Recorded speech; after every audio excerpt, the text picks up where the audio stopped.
It's a large. Yes, you should see this. Do you have my chart? Yeah. Yeah, so you should see this in there by tomorrow. Okay, I would think. Yeah. Yep. Tonight? Maybe even tonight, yeah. It kind of depends on if Dr. Palagar has your my chart set up where it has to be reviewed by the doctor first. If it's not Thank set you. up that way, you'll see it in there within the next hour. So if it is, then they have to review it and then you can see it. All right. Okay? You're welcome. Thank you.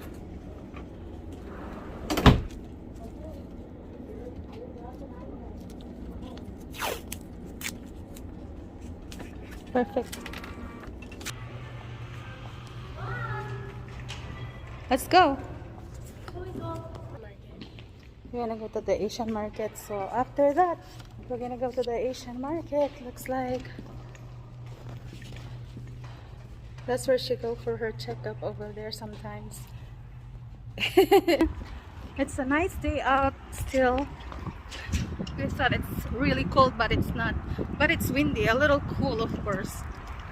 What? Yung babaeng ito. What's wrong with you? It's windy, mommy. Where are you going? Somewhere. Oh, I missed this place. But the other side. Alright, thanks for watching. Just for routine check. To check my hemoglobin. And that's CBC actually. So, thanks for watching. We'll find out the result sometime soon.